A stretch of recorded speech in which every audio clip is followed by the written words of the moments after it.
A Guten Erev Shabbos, my holy sisters and brothers. It's great to be with you on a Friday afternoon, getting ready for Shabbos with some beautiful, beautiful learning. That was Eitan Katz. That's the last song on his album, Unplugged number 3, that we've been working our way through. That song was Nachamu, Nachamu. Be comforted, my people.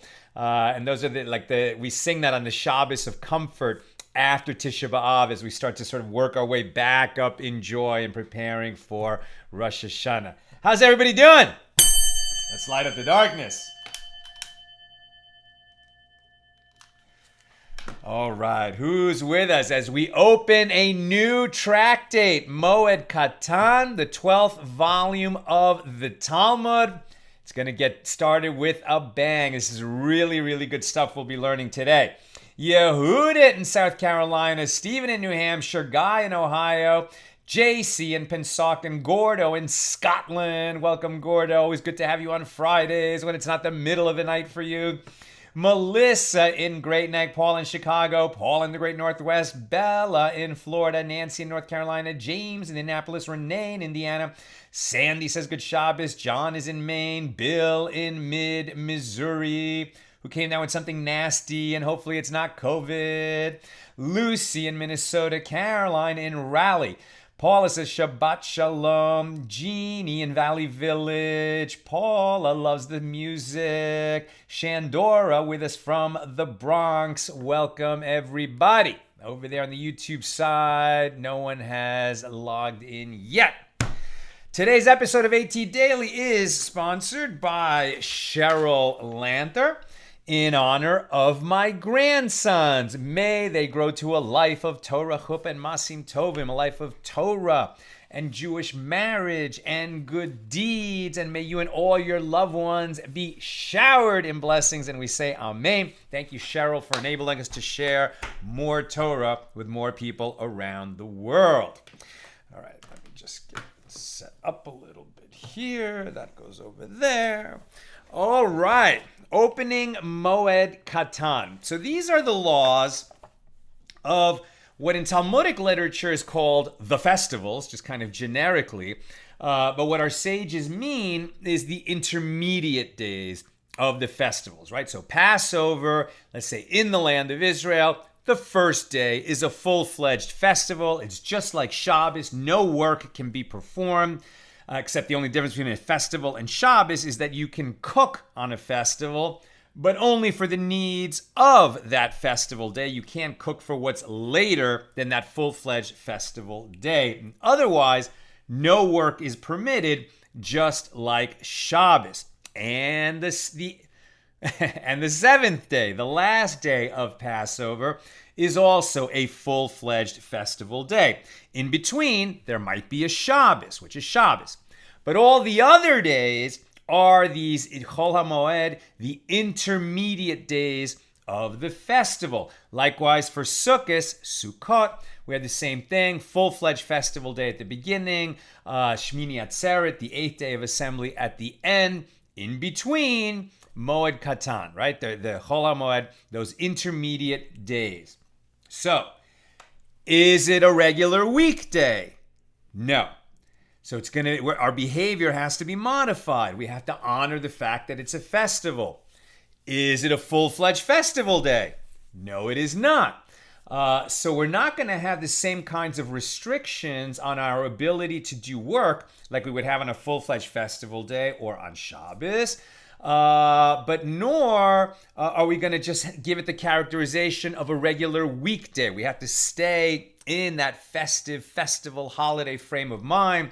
In ancient times, if you made the pilgrimage up to Jerusalem, okay, so it's a whole week-long celebration in Jerusalem. But if you didn't go up to Jerusalem, if you're at home, how are these intermediate days of the festival going to feel for you so that you stay in that holiday frame of mind, but in certain situations where certain kinds of work need to be performed? So the definition of these days, the amount of work that's going to be permitted is very much a function of rabbinic law. Right? The Torah does not spell out exactly how these days are going to be characterized. And so it emerges that even though some of this understanding of how we're going to celebrate the festival during those intermediate days goes all the way back to the time of Moses, our sages understand that it's really part of the oral tradition how we define the amount of work and the other practices that are going to characterize these intermediate days. And so the basic bottom line is you can do some work, but not a lot, right? It's this very gray area, and that's exactly the kind of place where Talmudic logic and reasoning is most necessary. Because we have to be able to make some kind of a distinction. And basically what it's going to be like is, well, you can't work like you would on a regular weekday. You should take the day off. But if taking the day off is going to make you incur a significant loss, a big financial loss, then some work is going to be permitted. But we're going to circumscribe that work so that it still feels like a festive day outside of the regular, work-a-day calendar. And getting a definition for that is a challenge, as you can imagine. So we're going to be working, from, an ancient text in an ancient agrarian society. So they're basically going to start to determine, what that intermediate kind of gray area, what work is permitted and what isn't, like defining it in terms of irrigating a field, right? What is going to be permitted for a farmer to do in that agrarian society, which is like some work, but not a lot of work. Now, we're going to start with Mishnah number 1 here in chapter 1 of Moed Katan. By the way, this volume is going to be about the same length as the last two, right? Tainus and Megillah were both about 30 pages long. Moed Katan is 29 pages long. So we're going to be working our way through. I think it's 3 chapters, not 4. So it's a very, very nice tractate. I got to say, it's really... it stimulates the thinking. You need Talmudic reasoning to understand it, but it's set very much in the real world and practical matters. Very enjoyable tractate. All right, so Mishnah number 1, we're going to read it now, but what I thought I would do is first I'm going to just give you the halachas, where the law ended up on these questions, and then we'll start to see how the sages worked it out. Both the Tanaim, the sages of the Mishnah, and then the later sages of the Gemara in their commentary on the Mishnah, how they more fully fleshed out these laws. So this is where the law ended up. The halacha is, on the intermediate days of a festival, one may not irrigate a field that suffices with rainwater. Right? If rainwater will do, so the crops are not going to die, so then you may not irrigate it, because if you are irrigating it, you're just sort of making it optimally grow, so you're increasing your profit, but you're not going to incur a big loss if you don't do that irrigation. So a field that suffices with rainwater, you may not irrigate on the intermediate days of the festival, as that labor enhances rather than maintains the land. Maintaining, keeping on an even level, that's going to be permitted. If you don't do something, it's not going to maintain, you're going to incur a loss. But to enhance, to make you have more profit, that's not going to be permitted on the intermediate days.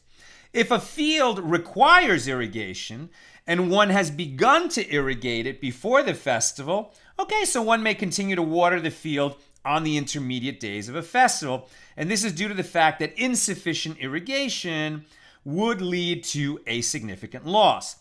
Even in the case of a field that requires irrigation, however, watering is permitted only when it does not entail excessive exertion, as in the case where one irrigates the field from a spring, right, where the water is not naturally going to flow into the channels, but you have to actually move the water from the spring or from the well out into the irrigation canals. This requires a lot of work. So now we have this second sort of factor in whether a task is going to be permitted during the intermediate days or not. The first rule was, are we going to suffer a significant financial loss if we don't do this activity? And second, in doing that activity, is it going to require, real roll up your sleeves, get your hands and feet dirty and sweaty to do the work? If it's going to be that kind of serious labor, it's not going to be permitted, even if not doing it is going to lead to some kind of a loss. So one may not draw water from the spring with a bucket. That's the excessive labor. And it is also prohibited to irrigate with rainwater that's collected in a cistern, which must be drawn with a bucket, right? To irrigate your field, you're going to be sitting there lifting buckets of water out of the well and sending them down the channel. That's going to be a lot of work, too much work for the intermediate days of a festival.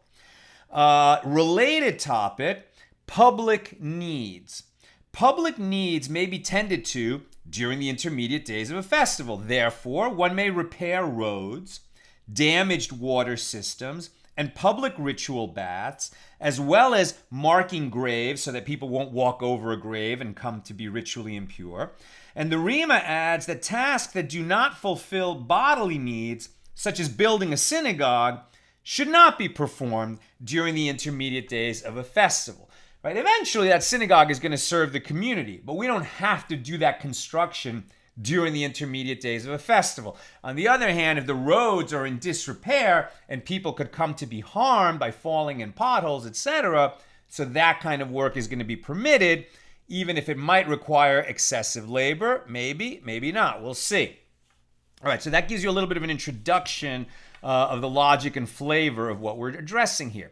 Now, Mishnah number 1 here in chapter 1 of Moed Katan. One may irrigate a field that requires irrigation on the intermediate days of a festival, as well as during the sabbatical year, both from a newly emerged spring that began to flow only during the festival, and from a spring that did not emerge and that has been flowing for some time. However, one may not irrigate a field with rainwater collected in a cistern, a procedure that requires excessive exertion, or with water drawn with a shaduf, a kilon, which is a lever used to raise water with a bucket from deep down in a well. And note that there we're talking about a field that requires irrigation as opposed to a field that would be enhanced by irrigation. And we're going to get into what the difference is. And one may not construct circular ditches around the bases of grapevines on the intermediate days of a festival. And Rabbi Elazar ben Azariah says one may not construct a new water channel during the intermediate days of a festival or during the sabbatical year. But during the sabbatical year, you're not plowing and sowing, you're not reaping, you're not farming during that 7th year in the 7-year sabbatical cycle. And so the laws are going to be similar to what you can and can't do on the intermediate days of a festival. And the rabbis say one may construct a new water channel during the sabbatical year, and one may repair damaged water channels during the intermediate days of a festival. In addition to performing labor on one's own property in order to avoid financial loss, it is also permitted to perform labor on the intermediate days of a festival for the public welfare. One may repair damaged water cisterns that are in the public domain and clean them out by removing the dirt and sediment that accumulated there. One may repair roads, streets, and ritual baths, and one may tend to all other public needs. And so too, one may mark graves to inform the public of their ritual impurity, and inspectors may even go out to uproot the shoots of prohibited kilayim, right? So when you have, it's a Torah law that, for example, you can't plant in the same plot of land, a grapevine right alongside some wheat stalks. That's prohibited. There has to be a significant barrier between the area where you're planting grapes or fruits or any kind of thing that you do on its own, and then other plants on its own, and you can't intermingle the crops that you're growing together. You can't intermingle them crops that need to be grown apart, and if you do, that's called kilayim, diverse kinds, something prohibited by Torah law. So what they're saying is if you see diverse kinds growing in the same field, even on the intermediate days, the inspectors may go out to uproot the shoots of those prohibited species that shouldn't be growing alongside each other. That's Mishnah number 1. The Gemara. The Gemara begins by questioning the wording of the Mishnah. Now that it has been said that in the intermediate days of the festival, one may irrigate a field from a newly emerged spring, whose walls have not yet stabilized and are likely to collapse, necessitating laborious repairs. Right? So the issue there is that it might lead to excessive labor. So it is necessary. Is it necessary to mention that one may irrigate a field from a spring that did not just emerge and whose walls have already stabilized and are therefore not likely to collapse? And the Gemara answers, they say that it was necessary to mention the second case as well. For had the Tana of the Mishnah, the rabbi of the Mishnah, taught us the halacha, the law, with regard to only a newly emerged spring, I would have said that here, in the case of a field that requires irrigation, yes, one is permitted to irrigate from such a spring. But in the case of a field that suffices with rainwater, no, one is not permitted to do so because the newly emerged spring is likely to collapse. But with regard to a spring that did not just emerge, that is not likely to collapse, I might say that one might provide supplementary irrigation even in the case of a field that ordinarily suffices with rainwater. And therefore, the Tana teaches us that a newly emerged spring is not different from a spring that did not just emerge. In the case of a field that requires irrigation, yes, one may irrigate on the intermediate days of a festival from either a new spring whose walls might collapse or an existing spring that's stable. While in the case of a field that ordinarily suffices with rainwater, no, one may not irrigate from the spring, even if it is an established spring. So the Gemara raises a question with regard to a linguistic issue. And from where may it be inferred that this term, Beis HaShelachin, a field that requires irrigation, right now we're defining what is a field that requires irrigation. Are you saying that it's dead, and if I add water to it, it will come to life? Or are you saying that it's, borderline very dry? If I irrigate it, it'll be okay. If I don't irrigate it, all the crops will die. I mean, what exactly is a field that requires irrigation? So this term, Beis HaShelachin, a field that requires irrigation, it is a term denoting thirst, implying that supplementary watering is necessary. How do we know that? And the Gemara answers, as it is written, and you were faint and weary, Deuteronomy 25:18. And the term faint is referring to the thirst of the Israelites in the desert. And in the standard Aramaic translation of that Hebrew verse, we translate as, and you were thirsty, mishalhe, and weary. And so the letters ches and he are sometimes interchanged, and therefore the term Beis HaShelachin connotes, it's similar to mishalhe, a thirsty field, right? So from the way that Aramaic, it's an Aramaic term, this Beis HaShelachin, and it's similar to our translation for thirst, and therefore we're talking about a field that is thirsty. It's not just a field that it'll grow better if we add more water, but a field that is sort of like dying of thirst. Like if it doesn't get water, it's going to be a real problem. And from where may it be inferred that this other term, Beis Haba'al, a field that suffices with rainwater, right? So this is that kind of field that, it's not going to die. It's going to be okay. If we don't irrigate it during the intermediate days of the festival, we're not going to incur a loss. If we added water, maybe more crops would grow, but we're not going to incur a loss just by leaving it alone. How do we know that? It's called in Aramaic, right? Beis Haba'al. So, and they're translating that to English as a field that suffices with rainwater. And how do we infer that this is a term denoting settlement, like something that is settled? It doesn't have needs. It's well settled, i.e. an established field that does not require extensive upkeep. As it is written, for as a young man takes to himself yiv'al, a virgin, meaning like a young man marries a girl who it's a first marriage for both of them, so shall your sons take you to themselves. Isaiah 62:5. And that phrase from the Hebrew in Isaiah is translated into Aramaic, as a young man settles down with a virgin, so shall your sons become settled within you. Similarly, Beis Haba'al is similar to Yiv'al, virgin. So similarly, Beis Haba'al is referring to a settled field that suffices with rainwater, meaning like that first marriage. Like, I think actually young people who just get married, it can be quite stormy. But they're saying that, this is a kind of marriage that's like, this is what the whole community wanted. The young people are getting married and and they've come together. It's a good match. And so everything is copacetic, right? Everything is good. Same with this field, that it gets its rainwater. It's enough. It doesn't really have much greater needs. It's good. You don't have to worry so much about it.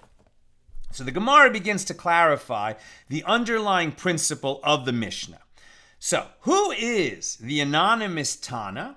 Meaning, right, the principle that we were given in our Mishnah, that we can water a field that needs irrigation, but not one that suffices with rainwater. It was not stated in the name of any particular sage. So now the Gemara is asking, who is this anonymous Tana of our Mishnah who maintains that labor performed to prevent a considerable loss, such as watering a field that requires irrigation, yes, that's permitted on the intermediate days of a festival. But labor performed to increase one's profit, such as watering a field that ordinarily suffices with rainwater, no, this is not permitted on the intermediate days of the festival. Who is the Tana that made this ruling?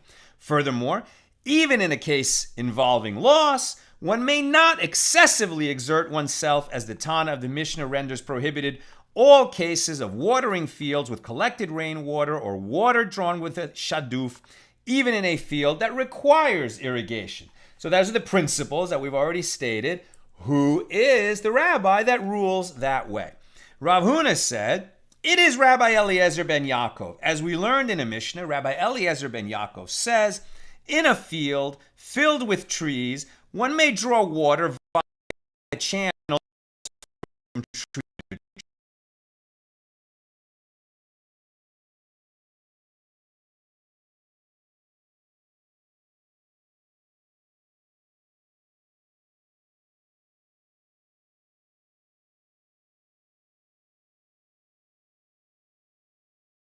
with rainwater. It is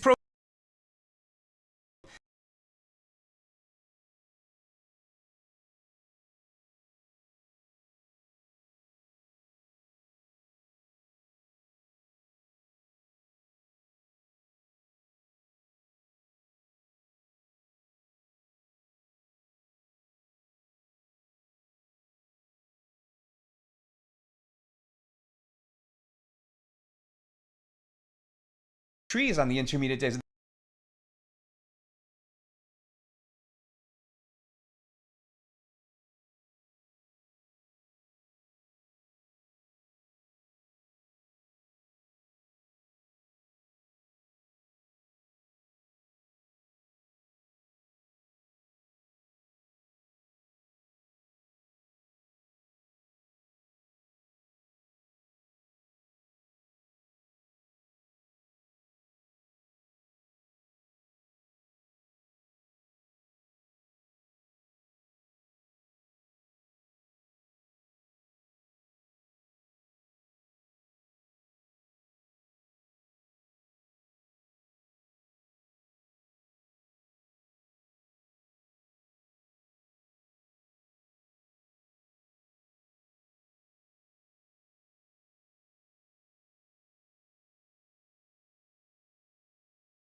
try and determine why it's freezing. Give me a second. Brand new problem. All right, I'm going to pause the broadcast and start over the refeed, as it were. Okay. Interesting.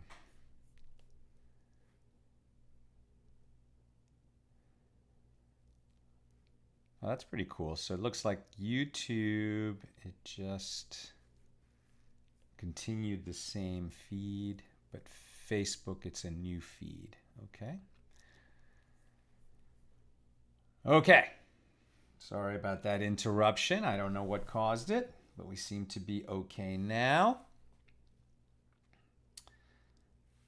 Good. All right. You guys are heroes, right? We deal with broadcast issues and we get back to our learning.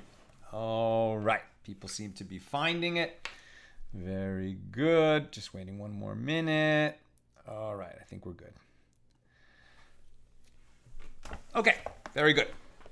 So where was I? If you're just joining us, this is actually the second half of the class. We had a little broadcast issue, but the first half should already, it's already in a separate video on Facebook for sure. It looks like maybe YouTube is one continuous video, including the interruption, but at any rate, we'll see what happens. Okay. Where am I? Okay, hold on a second. Okay, so we're trying to figure out who is the Tana of our Mishnah, who's basically establishing this principle that in terms of watering a field on the intermediate days of a festival, if it's going to create a big financial loss, that is a field that requires irrigation, so that's going to be permitted on the intermediate days. On the other hand, a field that suffices with rainwater, the plants aren't going to die there if we don't add additional irrigation during the holiday. So that's going to be work that is prohibited during the intermediate days of the festival. Furthermore, even for a field that requires irrigation, if putting that water into the irrigation channels is going to cause an undue amount of work, like hard, sweaty, laborious work, it's still going to be prohibited, even if there's a loss, because that's just not in keeping with the character of the holiday that we're in during those intermediate days. And who was that? So Rabbi Eliezer ben Yaakov, he's the one who says, to prevent a loss, yes, you can do the work. If you're not going to prevent the loss, you can't do the work. But there's nothing in his teaching that says even to prevent a loss, if it's excessive labor, that's going to be prohibited. So it's probably not, the Tana of our Mishnah is not Rabbi Eliezer ben Yaakov. Rather, Rav Papa said, in accordance with whose opinion is this Mishnah? It is in accordance with the opinion of Rabbi Yehuda, as it is taught in a Baraisa. From a newly emerged spring, one may irrigate even a field that ordinarily suffices with rainwater. That is, this is the statement of Rabbi Meir. Rabbi Yehuda says one may irrigate only a field requiring irrigation that dried up and needs water. Rabbi Elazar ben Azariah says neither the one nor the other. So furthermore, Rabbi Yehuda said, owing to the exertion involved, one may not divert a water channel from its regular path in order to water this garden or his ruin, which is now being used for planting, during the intermediate days of a festival. So in this Baraisa, we have three opinions, Rabbi Meir, Rabbi Yehuda, and Rabbi Elazar ben Azariah. Rabbi Yehuda is kind of the middle one. Rabbi Meir would permit you to water almost anything. Rabbi Elazar ben Azariah would permit you to water nothing. And Rabbi Yehuda's got that intermediate opinion, which seems to have become the law according to our Mishnah. Now, the Gemara first clarifies the case in the Baraisa, which is a little different than our Mishnah. What does Rabbi Yehuda mean when he speaks of a field that is dried up? This is a new term in our analysis. So if we say that the field is literally dried up and the plants are already parched, so why do I need to water it? Watering it on the intermediate days of the festival is not going to save those plants. They're already dead, so why would I water it? So Abaye said it means that one spring, The one spring from which the field has been irrigated until now, it dried up. But in the meantime, another spring emerged. If the field is not irrigated from this spring, it will be ruined. So we can imagine that there's a field. It was watered kind of on autopilot from a particular spring that went into the channels. But for whatever reason, maybe further up the hill, somebody diverted the water coming down the hill. And so my spring that I normally use to irrigate my field, that dried up. Now the field is in danger. The water that was rerouted by my neighbor higher up on the hill has reemerged in another spot. I'm going to be able to, from that second new spring, direct water into my field. But in order to make that happen and to save my crops, I'm going to have to do some work. Is that work permitted? According to Rabbi Yehuda, according to the, as this Baraisa is being explained by Abaye, Rabbi Yehuda would say yes, he would allow that. And the Gemara explains the next clause of the Baraisa, which states, Rabbi Elazar ben Azariah, he's the most stringent of the three, Meir, Yehuda, and Elazar ben Azariah. Rabbi Elazar ben Azariah says, neither the one nor the other. And by this he means that it is no different whether the original spring dried up or did not dry up. The guiding principle is, from a newly emerged spring, one may not irrigate even a field that requires irrigation. You might need to save your field, but since this is a new spring, let's say my neighbor further up the hill redirected water up there, so now it's emerging on my land at this new location. But for me to redirect that water from that new spring on my land out into my fields, that's going to require a lot of work because that new spring hasn't been stabilized. It might have muddy banks. It's just going to take a lot of work, and that's going to be too much work for the intermediate days of the festival. In any event, Rabbi Yehuda seems to maintain an opinion that is like that of our Mishnah, i.e., that only a field that requires irrigation may be watered, but not a field that suffices with rainwater. And even in the case of a field that requires irrigation, excessive exertion is prohibited. Sounds like Rabbi Yehuda's our guy. And the Gemara challenges this understanding. And from where do you conclude that the Mishnah reflects the opinion of Rabbi Yehuda? Perhaps Rabbi Yehuda stated that a field that requires irrigation, yes, one may irrigate it on the intermediate days of a festival. And a field that suffices with rainwater, no, one may not do so. Only with regard to a newly emerged spring, as it is likely to collapse. But in the case of a spring that did not just emerge, which is not likely to collapse because its walls have already been stabilized, then maybe even a field that ordinarily suffices with rainwater may be irrigated. Maybe he holds like the more lenient opinion that we seem to gather from Rabbi Meir. And so the Gemara asks, if so, if that were so, then to whom, i.e., to which Tana, would you attribute our Mishnah? According to this interpretation, that he would allow even a field that doesn't require irrigation in order to stay alive, as long as it didn't require a lot of work to do it. So according to this interpretation, the Mishnah does not correspond to any opinion, while according to the previous interpretation, it does correspond to Rabbi Yehuda. Rather, it must be that according to the opinion of Rabbi Yehuda, a newly emerged spring is no different from a spring that did not just emerge. A field that requires irrigation, yes, it may be irrigated. A field that suffices with rainwater, no, it may not be irrigated. And the Baraisa, which we brought in with Rabbi Meir, Rabbi Yehuda, and Rabbi Elazar ben Azariah, the Baraisa opted to teach this dispute in the case of a newly emerged spring in order to convey the far-reaching nature of the lenient opinion of Rabbi Meir, which states that one may irrigate even from a newly emerged spring and even a field that suffices with rainwater. Why was Rabbi Meir so lenient? Is it just that he's an easygoing guy? It may be that there's another kind of competing policy interest here, that if the rabbis were too strict, then the people wouldn't listen to anything that they were saying, right? And what we're talking about here is these are rabbinic decrees. And we have an overarching principle that Torah laws, in cases of doubt, we rule stringently. Rabbinic laws, in cases of doubt, we rule leniently. And so Rabbi Meir might be saying, we have to rule leniently. This is a whole area of rabbinic law. So why are we being so hardcore and saying that they can't water their field? Maybe we should avoid excessive exertion, but to just let them water the field, letting the water flow into the channels, why not? What's the big deal? It was stated that, but the law does not follow Rabbi Meir. It is much more kind of an in-between area like Rabbi Yehuda. So it was stated that the Amoraim disputed, the Amoraim are the rabbis of the Gemara, the later sages. It was stated that the Amoraim disputed the following question. With regard to one who weeds or one who waters seedlings on Shabbos, for what prohibited labor do we forewarn him? Now, this seems like we've totally changed the subject, right? We've been talking about what is permitted and what is not permitted on the intermediate days of a festival. And the basic principle is to avoid a loss, we'll permit some work as long as it's not excessive labor. But to enhance profit, no, we're not going to permit that.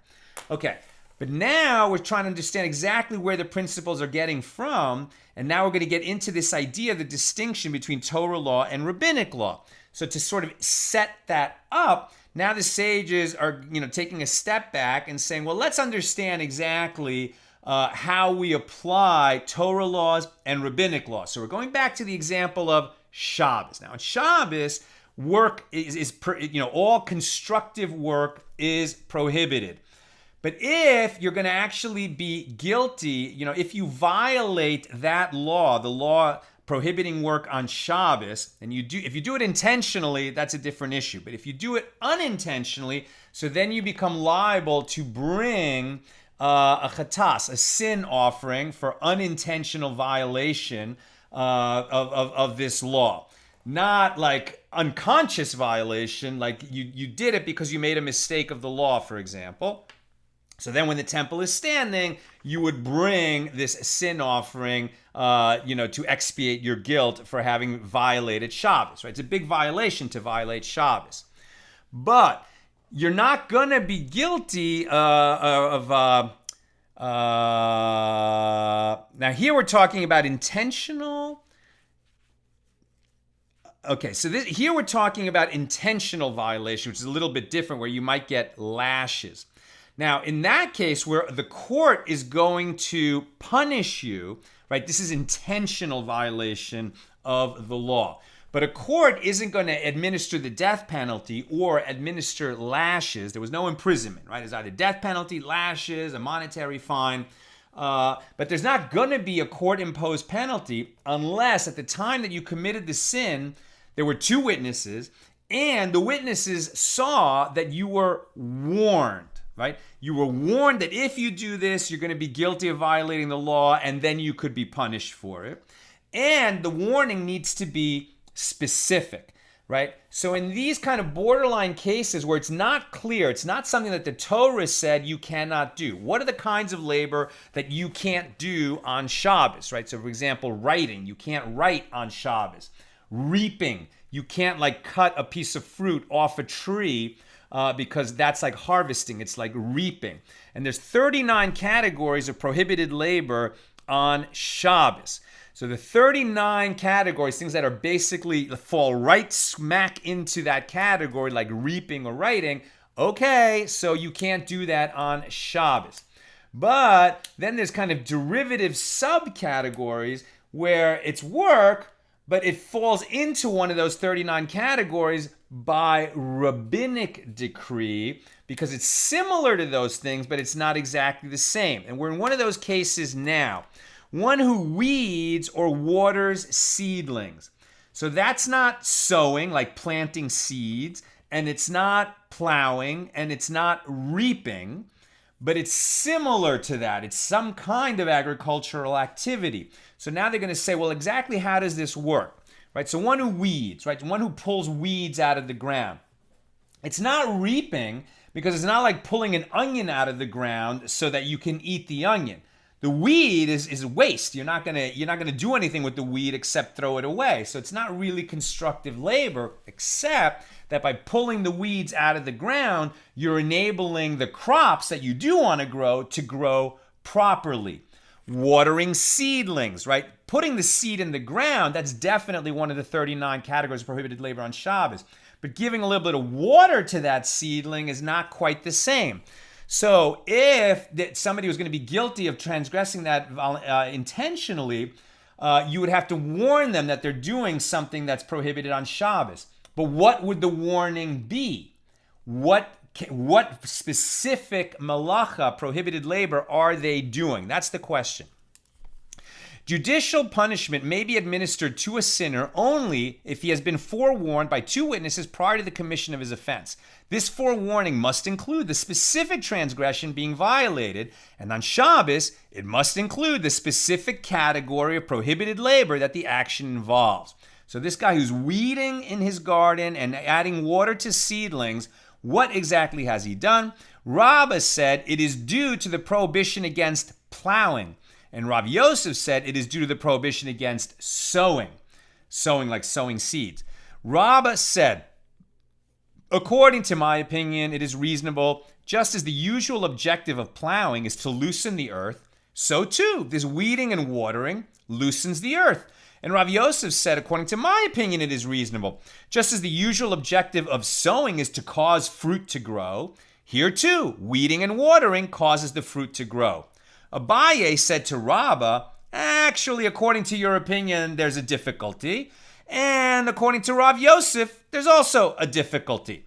Abaye explains, according to your opinion, it is difficult. Is it true that for the prohibition against plowing, yes, he is forewarned, but for the prohibition against sowing, no, he is not forewarned? And similarly, according to the opinion of Rav Yosef, it is difficult. Can it be that for the prohibition against sowing, yes, he is forewarned, but the prohibition against plowing, no? In other words, weeding and watering is similar to plowing, similar to sowing, but not the same as either one. So you both have made a good point. And the question, therefore, is, can one action, weeding, let's just say weeding, pulling the weeds out of the ground, it's similar to plowing because it's making the earth a better place for the plants to grow. And it's similar to sowing, right? In that, again, you're kind of causing the fruit to grow by weeding, right?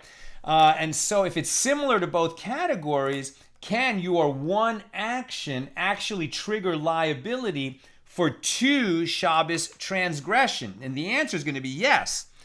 And so if you say that anywhere that there are two possible categories of prohibited labor into which a particular action might fall, it's not exactly plowing, it's not exactly sowing, it could be characterized as either one. So is it going to trigger liability for two violations of Shabbos law? One is liable. So if you say that anywhere there are two possible categories of prohibited labor in which a particular action might fall, that one is liable to be punished for only one of them, if you say that, well, didn't Rav Kahana say, if one prunes the branches of a vine on Shabbos, and he needs the wood for firewood or any other purpose, he is liable to bring two sin offerings. Now, you're liable to bring a sin offering if you did this unintentionally. If you did it intentionally, you might trigger lashes or even the death penalty. It's not that we ever apply the death penalty for Shabbos violation, but here we're just trying to understand what's going on.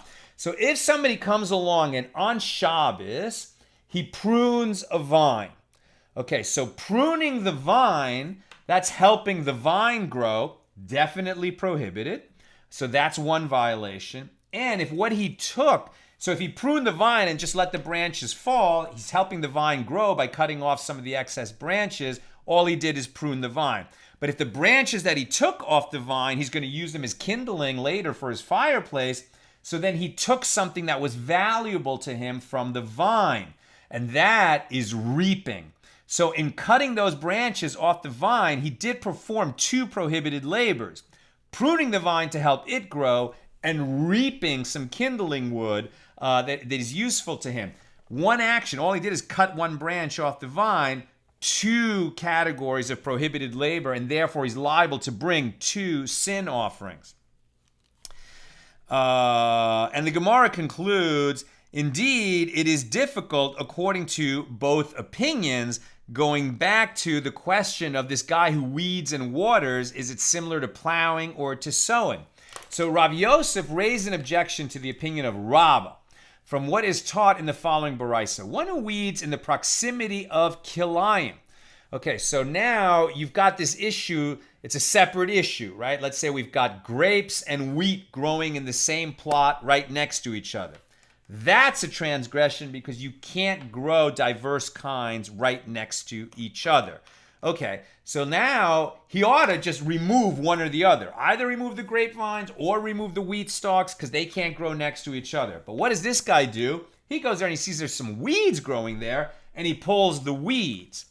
So one who weeds in proximity to diverse kinds of seeds, or he covers the earth of exposed roots of diverse kinds, he's flogged for transgressing the prohibition against diverse kinds. He should have either removed the grapes or the wheat. Instead, he did something different. So he's flogged for intentionally allowing the diverse kinds to grow.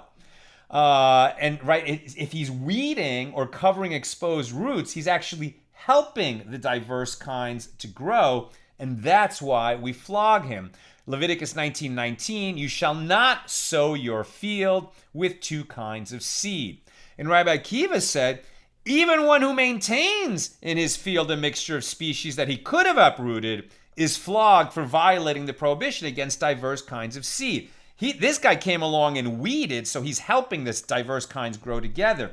But according to Rabbi Kiva, even if he does nothing, but he knows that there's diverse kinds growing there, he could be flogged for that, for allowing it to continue.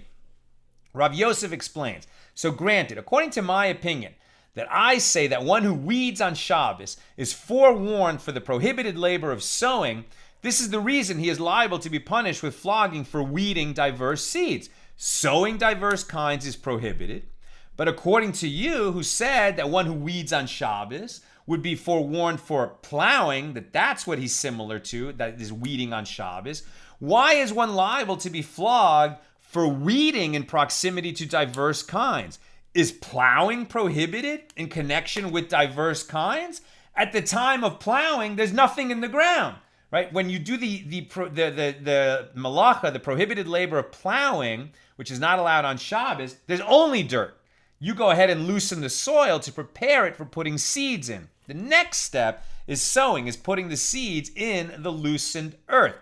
So Rav Yosef is saying weeding and watering seedlings is more similar to sowing than to plowing, if you're going to use this example of allowing diverse kinds to grow, because plowing can't ever be connected to allowing diverse kinds to grow, because at the time that you're plowing, there's nothing there. It's only dirt.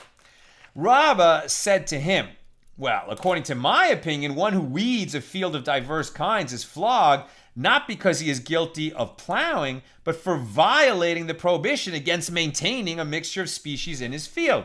The Gemara objects, however, from the fact that it teaches in the latter clause of the Baraisa that Rabbi Kiva says, even one who maintains in his field a mixture of species is liable to be flogged, it may be inferred that according to the anonymous first Tana, the liability for weeding is not for maintaining diverse kinds, but for performing some other prohibited labor. The Gemara rejects this opinion. In fact, the entire Baraisa reflects the opinion of Rabbi Kiva, and it is stated in the style of, what is the reason? Meaning, the Baraisa should be understood as follows. What is the reason that one who weeds and one who covers the exposed roots of diverse kinds with earth is flogged? He's flogged for maintaining diverse kinds in his field. As Rabbi Kiva says, even one who maintains in his field a mixture of species is flogged. It's not that he's helping the diverse kinds grow by weeding or covering exposed roots. It's that he's just allowing the diverse kinds to continue, and that's enough to trigger liability. With regard to Rabbi Kiva's opinion, the Gemara asks, okay, well, what is the reason for Rabbi Kiva's opinion? How did he derive this prohibition from the verses? And the Gemara answers, as it is taught in the Baraisa, you shall not sow your field with mingled seed. Leviticus 19:19, that's the prohibition against mingled seeds, the different kinds of crops growing together. From where is it derived that maintaining diverse kinds, which does not involve any positive action? You could say, okay, it's a transgression to plant a fruit tree next to some wheat, when you do that planting of doing them together, okay, I've triggered liability. But according to Rabbi Kiva, if I come along and find that, I didn't do it, I didn't create it, it happened by itself in my field, if I allow it to continue, that's enough to trigger liability. How does Rabbi Kiva derive that? Well, the verse actually states, diverse kinds, you shall not sow your field with diverse kinds. Why is diverse kinds at the beginning and the end of the sentence? Because at the beginning of the sentence, it's actually attached to the previous prohibition of plowing with an ox and a horse together, right? Like you can't actually mingle animals to pull your plow. 2 oxen pull your plow, 2 horses pull your plow, 2 donkeys pull your plow, but you can't have an ox and a donkey or an ox and a horse pulling your plow together. That violates this prohibition. Since the way the Torah is worded, there's no actual punctuation in the Torah, you could read it as diverse kinds, you shall not sow your field with diverse kinds. And in that sense, diverse kinds is stated twice with respect to the same law. What do we learn from that? According to Rabbi Kiva, that you can't plant the 2 things next to each other, and you can't allow those 2 things to grow next to each other, even if you yourself did not plant them. Now, having established this difference, right, of how we understand, what is a Torah prohibition against doing certain kinds of labor on Shabbos, and what is a rabbinic interpretation of that, the subcategories and where they fit in, and can you be liable for two transgressions from one action? Now we return to our discussion. We learned in the Mishnah, one may irrigate a field that requires irrigation on the intermediate days of a festival as well as during the sabbatical year.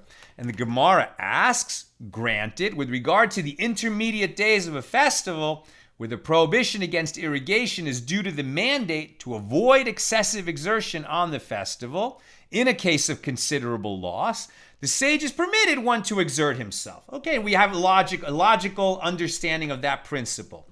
But now that you've mentioned the sabbatical year, right, which has a similar law, but for a different reason, on the intermediate days of the festival, we're going to allow some work but not others.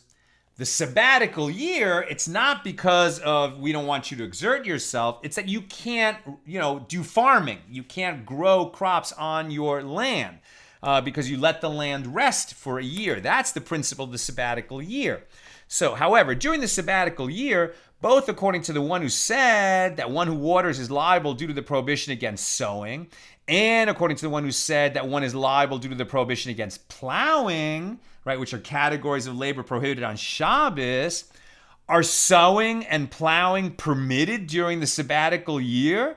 How can these actions be permitted when the Torah explicitly renders prohibited working the land during the sabbatical year? Why are we going to allow anything to be done that involves irrigating a field during a sabbatical year when you cannot work the land? And Abaye said, the Mishnah is referring to the sabbatical year in the present time, meaning when the temple has been destroyed, and we don't keep sabbatical years the way we did when the temple was standing. When the temple was standing, keeping the land free during sabbatical years was by Torah obligation. Now that the temple has been destroyed, we still have in place that you shouldn't farm the land in the sabbatical year, but it's no longer by Torah law, it's by rabbinic decree. So now in the present time, when its prohibitions of the sabbatical year are only by rabbinic decree, and it is in accordance with the opinion of Rabbi Yehuda Hanasi, as it is taught in a Baraisa that Rabbi Yehuda Hanasi says, when the verse states, and this is the manner of the release, every creditor will release that which he has lent to his neighbor, which is also one of the features of the sabbatical year, that debts get forgiven. So the verse speaks of 2 releases. One is the release of the land, that one must refrain from working the land, and the other is the release of money, that one must refrain from collecting debts during the sabbatical year. So the verse equates these 2 releases, indicating that when you are mandated by Torah law to release land, you must release money also. And when you are not mandated to release land, you need not release money. And this indicates that according to Rabbi Yehuda Hanasi, at the present time, the release of land is not mandated by Torah law. Therefore, the observance of the sabbatical year is mandated only by rabbinic law. And the sages were lenient in cases of significant loss. And this is where we get to that underlying principle of why for significant loss, yes, you can water the field. If it's not for significant loss, you cannot water the field on the intermediate days of the festival, and how this is related to the sabbatical year. Rava said, even if you say, and I'm almost done, coming to your questions, even if you say that the Mishnah was taught in accordance with the opinion of the rabbis who disagree with Rabbi Yehuda Nasi and maintain that the observance of the sabbatical year, even at the present time, is mandated by Torah law, one can still understand the leniency in the Mishnah. And the reason for the leniency with regard to irrigation is because only primary categories of labor were prohibited by the merciful one, i.e. by Torah law, whereas the subcategories of labor that are derived from them, for example, watering, were not prohibited by the merciful one, i.e. by Torah law, but only by rabbinic law. And in a case of loss, the sages were lenient. Again, we're stringent with regard to cases of doubt in Torah law, and we're lenient with regard to cases of doubt in rabbinic law. And the source for this distinction is, as it is written, Leviticus 25, 4 and 5. But in the 7th year shall be a Sabbath of solemn rest for the land, a Sabbath for the Lord. Your field you shall not sow, and your vineyard you shall not prune. That which grows of its own accord of your harvest you shall not reap, nor gather the grapes of your undressed vines. That's that source of law. We are at the top of page 3a. We're going to leave off there, do a few comments and questions. Thank you for being patient and coming back after we had a glitch in the middle of class. Where's my mouse? Where did my mouse go? Here. Okay.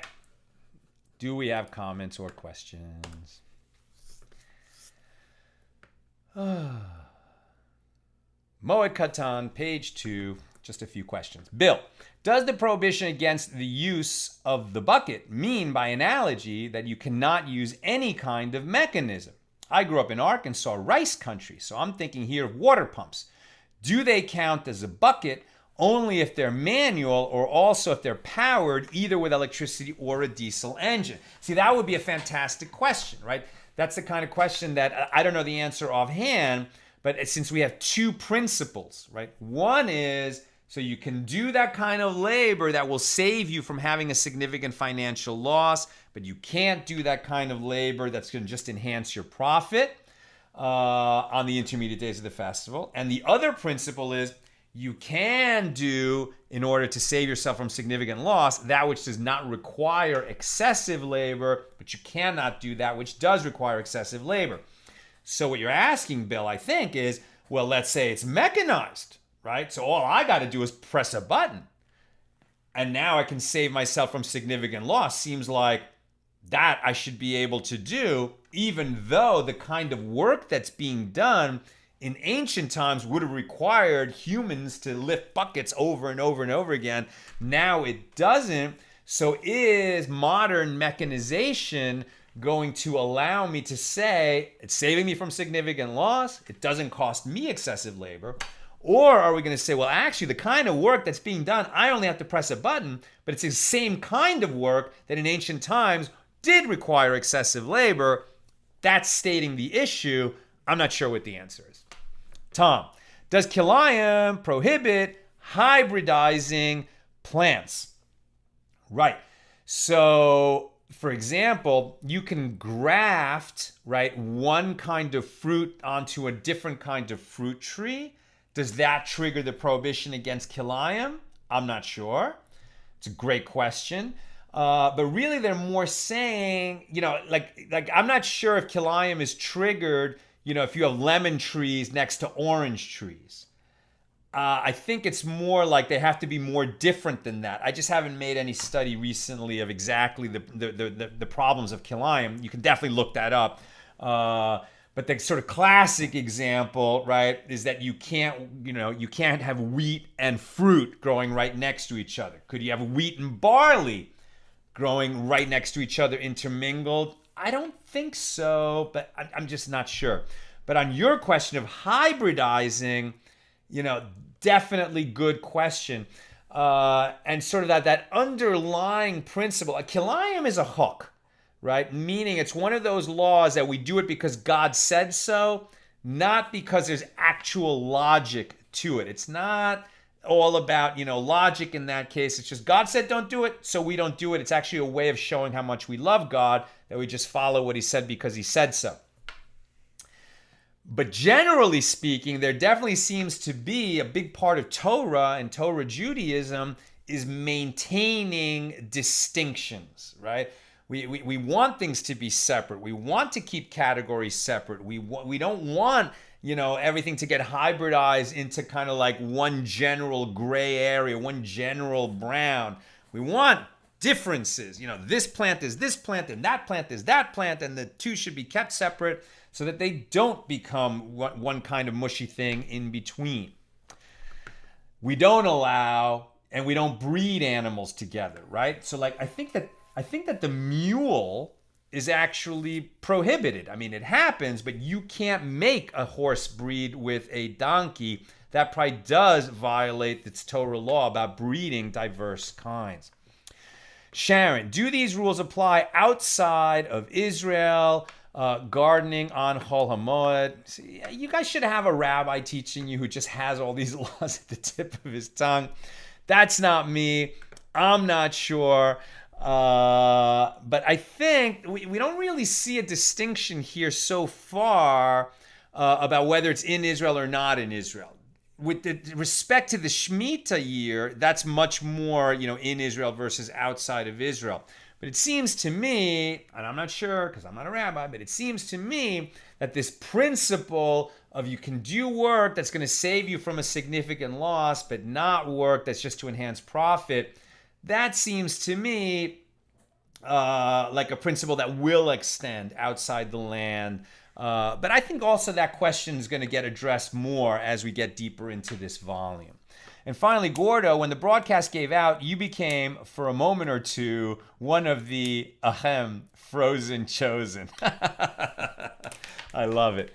Thank you, Gordo, for that. Thank you, everybody, for tuning in today. With God's help, we'll be together again tomorrow night, Motzi Shabbos, about, maybe 7:15 Pacific time, with page 3 here in Moed Katan.